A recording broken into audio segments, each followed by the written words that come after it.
إن الله وملائكته يصلون على النبي يا أيها الذين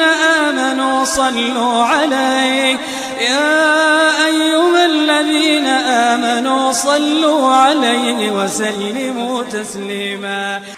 You may have heard about the Quran's idea of paradise being 72 virgins, and I promise I will come back to those virgins. But in fact, here in the Northwest, we're living very close to the real Quranic idea of paradise, defined 36 times as gardens watered by running streams. Since I live in a houseboat on the running stream of Lake Union, this makes perfect sense to me. But the thing is, how come it's news to most people? I know many well-intentioned non-Muslims who've begun reading the Quran but given up, disconcerted by its otherness.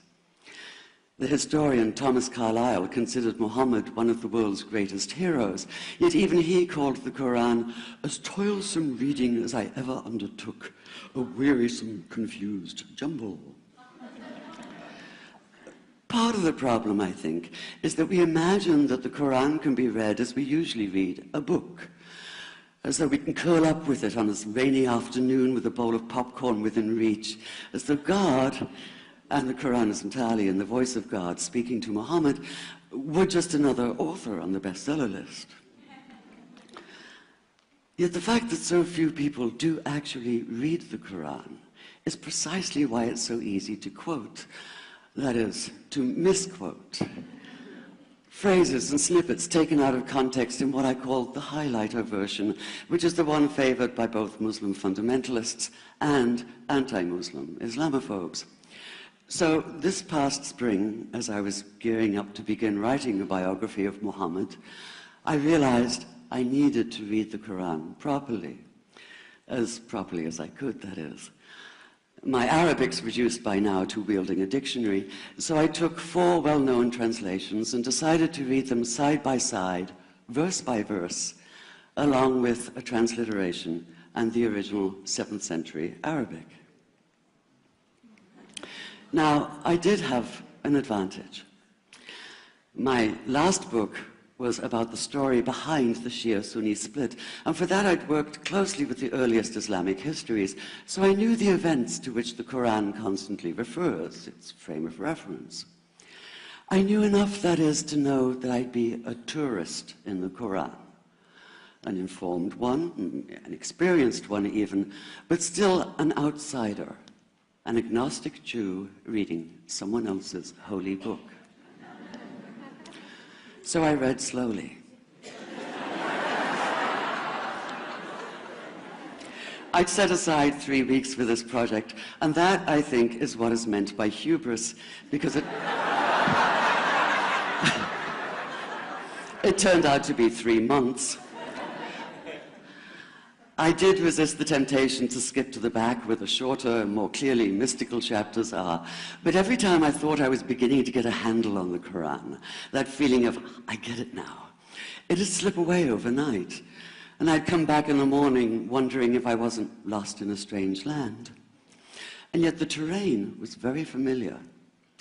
The Quran declares that it comes to renew the message of the Torah and the Gospels, so 1/3 of it reprises the stories of biblical figures like Abraham, Moses, Joseph, Mary, Jesus. God himself was utterly familiar from his earlier manifestation as Yahweh, jealously insisting on no other gods. The presence of camels, mountains, desert wells and springs took me back to the year I spent wandering the Sinai desert. And then there was the language, the rhythmic cadence of it, reminding me of evenings spent listening to Bedouin elders recite hours-long narrative poems entirely from memory.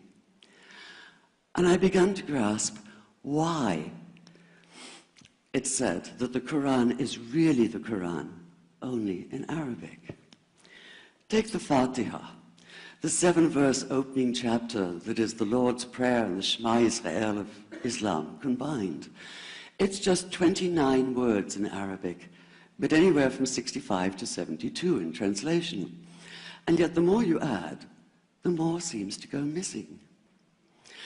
The Arabic has an incantatory, almost hypnotic quality that begs to be heard rather than read, felt more than analyzed. It wants to be chanted out loud, to sound its music in the ear and on the tongue. So the Quran in English is a kind of shadow of itself, or as Arthur Arbery called his version, an interpretation. But all is not lost in translation. As the Quran promises, patience is rewarded, and there are many surprises.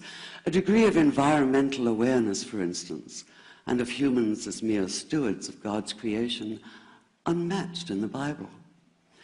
And where the Bible is addressed exclusively to men, using the second and third person masculine, the Quran includes women, talking, for instance, of believing men and believing women, honorable men and honorable women.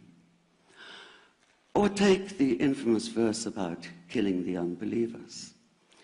Yes, it does say that, but in a very specific context. The anticipated conquest of the sanctuary city of Mecca, where fighting was usually forbidden. And the permission comes hedged about with qualifiers. Not you must kill unbelievers in Mecca, but you can, you are allowed to, but only after a grace period is over.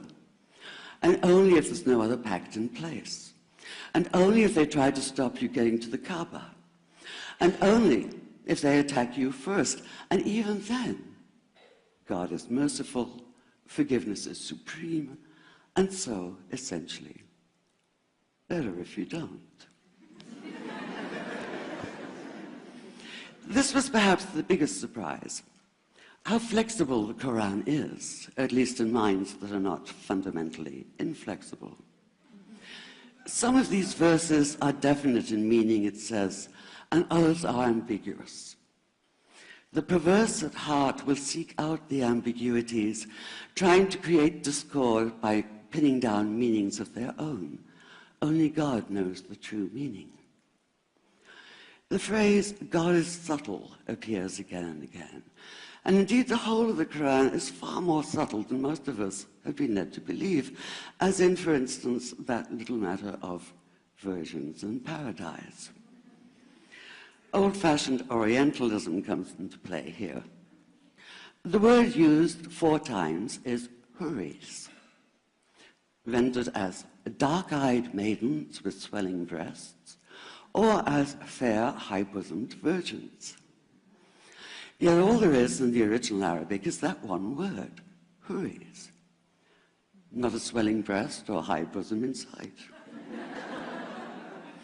Now, this may be a way of saying pure beings, like in angels, or it may be like the Greek kos, or kore, an eternal youth. But the truth is, nobody really knows, and that's the point.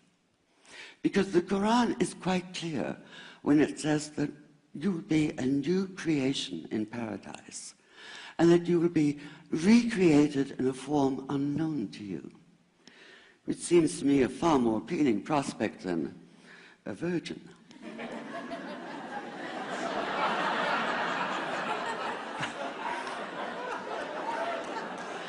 And that number 72 never appears. There are no 72 virgins in the Quran. That idea only came into being 300 years later, and most Islamic scholars see it as the equivalent of people with wings sitting on clouds and strumming harps. Paradise is quite the opposite. It's not virginity, it's fecundity, it's plenty, it's gardens watered by running streams.